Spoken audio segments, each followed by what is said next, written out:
The Albanian street gang of drug dealers is famously known for its violence as well as more widely for a social media output featuring Rolls-Royce with wads of £50 notes.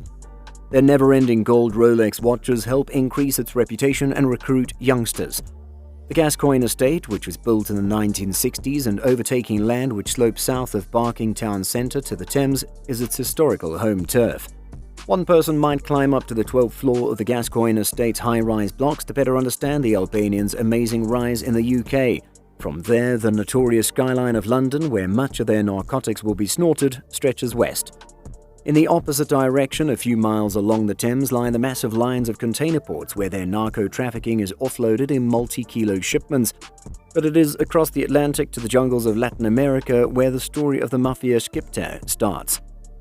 How Albanians came to take over the UK's narcotics market is a lesson in criminal savvy and the value of making friends with some of the world's most dangerous mafias, and the overall threat of violence.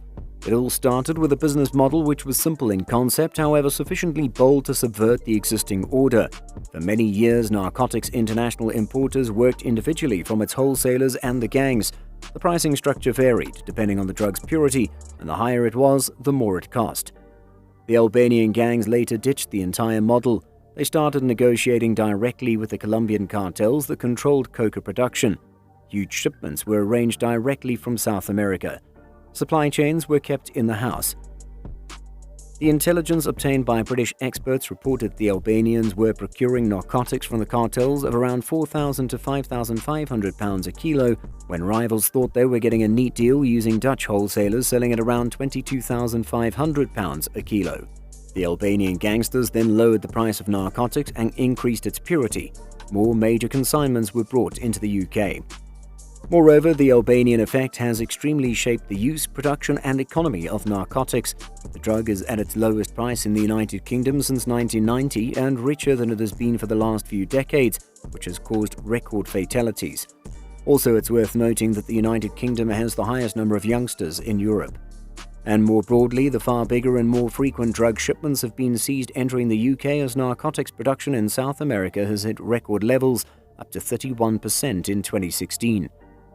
Rivals to the Albanian gangs like Hellbanians originally struggled to rival as they had an inferior, more expensive product. Their only option has been to buy narcotics which were sourced from the Mafia Shqiptare. Now nicknamed the Golden Lion, the Albanian gangster makes an estimated £1 million a week sending migrants to Britain on flimsy dinghies. The Albanian gangster told the reporters who met him as clients that he could take them in for $4,500 each, and promised that the British authorities would provide them with food, blankets and almost everything else they needed before putting them up in a hotel. He said, "After that, you can go wherever you want." French police captured the Albanian a few hours after meeting with the undercover journalists, only to be released the following day. The news reported he is just one of a string of organized trafficking gangs we found in northern France, one of which has around 600 people on a waiting list for spots on small boats. About more than 32,000 migrants have crossed the English Channel in these boats so far this year, and more than they crossed in all in the year 2021. Albanians made up about 60% of summer arrivals. Now showing how easily people smugglers can outsmart the authorities, and the gangster was picked up by French police just hours after reporters met him, and only to be released the following morning to resume his operations immediately. Moreover, showing how easily people smugglers can outwit the authorities, the Albanian gangster was picked up by French police a few hours after the police met him, just to be released the following morning to resume his operations immediately. This gangster is just one of a string of highly organized trafficking gangs we found in northern France, one of which has around 600 people on a waiting list for places on small boats.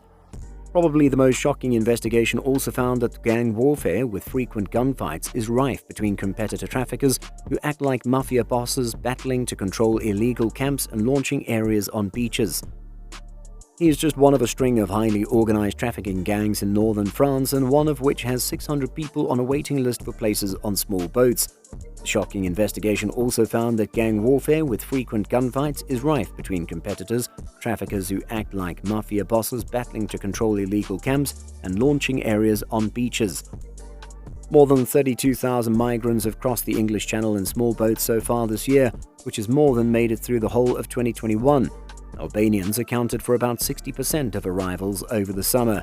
These small boat trips are highly dangerous and sometimes deadly, with 27 migrants, which included children, drowning when a boat went down off Calais in November 2021. This month, more tragedies were narrowly avoided when dozens of migrants were plucked from the sea off Kent after a boat sank. Only last week, a dinghy capsized off Calais with 57 predominantly Albanian migrants on board, which included 17 children, 2 of which were babies. Many needed emergency treatment for hypothermia after being rescued by a French patrol vessel. Moreover, the Albanian effect has profoundly shaped the use, manufacturing and economy of cocaine. Also, the drug has been at its cheapest in the United Kingdom since 1990 and richer than it has been for more than a decade, which has since caused record fatalities. The UK has the biggest number of young people in Europe. More broadly, more extensive and frequent drug shipments have been seized entering the country as narcotics production in South America has hit new record levels, around 31% in 2016. The competitors to the Albanian gangs, like Hellbanians, originally struggled to compete because they had a second-class, more expensive product. Their only option has been to buy substances sourced from the Mafia Shqiptare. There is also considerable evidence that not only are the Albanian gangs working with the Ndrangheta, but they have formed the tightest of alliances. Sources say the Italian Mafia considers the Albanians as equals. Rotterdam in the Netherlands is known as Europe's largest seaport, with 8 million containers passing through each year. Many arrive through the direct Columbian Express passage before crossing to Harwich in Essex or Hull. Also, the second busiest European port is Antwerp in Belgium, that connects to the Thames port of Tilbury, just 15 miles from Albanians' territory. Still, even the most senior Albanians are caught sometimes. Klodjan Kopja, 30, who ran a $60 million substance import syndicate, was jailed in 2017 after his couriers were stopped meeting drug-laden lorries arriving in Kent.